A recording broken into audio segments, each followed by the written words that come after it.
Hi and welcome. My name is Erin from Erin's Herbs, and here on my channel I post weekly videos on how to create DIY bath and beauty products. So let's go ahead and get started with this week's video. Today I'm going to show you how to make this solid perfume at home. This perfume has a lovely scent. Not only that, but it is natural and does not use beeswax. So let me walk you through the step-by-step process on how I make this. To start out with, I'm going to go ahead and add some sunflower oil to my beaker. Now, sunflower oil is a great carrier oil. It is natural and it has a slight scent to it, which is great because when making this perfume, it will help to give it a little more depth as far as scent goes. It works really well with the essential oils that I'll be using today. And not only that, but it's really good for the skin as it contains vitamin E and many different essential fatty acids. Next, I'm going to go ahead and weigh out some carnauba wax. This is a vegan-friendly wax, and this is less likely to melt in higher temperatures than, say, beeswax. And I love using this in perfumes because it helps the perfume scent to last longer. And when you apply it to the skin, it is non-greasy as well.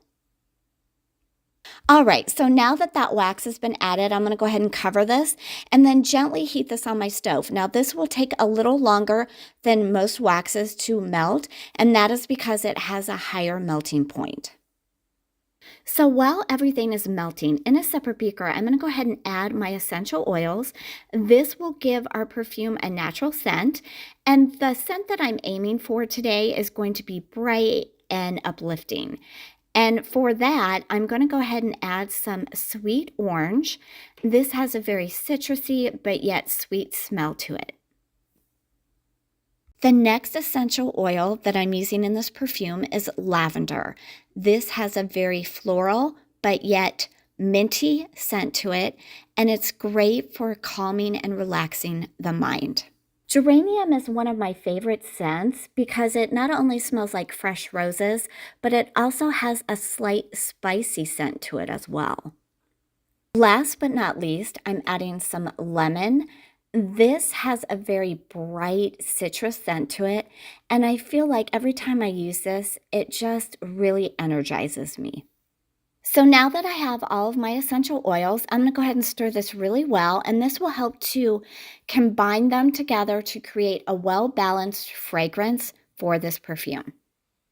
So here my wax has melted. What I'm going to do is I'm going to go ahead and pour all of my essential oils into this container.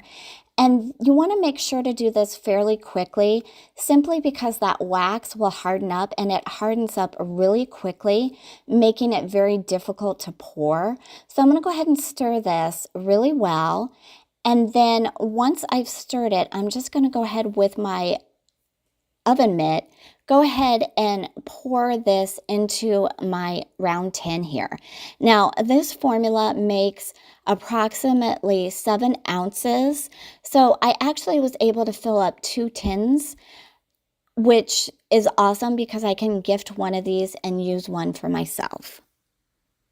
This is one of the tins that I filled up. What I'm going to do is I'm going to go ahead and allow this to sit here on my counter and completely cool down. I wanted to show you how I wear this perfume. So what I'm doing is I'm just taking a little of it and I'm applying it to one of my inner wrists.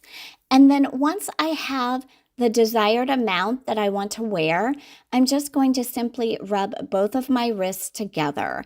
This scent smells amazing, I think, and it does last a long time. So as always, here are some substitutions that I think would work well for this solid perfume. So if you're not a fan or don't have carnauba wax, you can use calendula wax instead. Some good carrier oils that I have used in the past are going to be almond or jojoba oil for the sunflower oil. And then with the essential oils, you really can use any of your favorites that you want to if you're not a fan of the one that I showed you here today. But definitely stay away from what's known as hot oils And those would be things like cinnamon, nutmeg, and clove. So thanks for watching, and if you'd like to see more DIY formulas, don't forget to like and subscribe.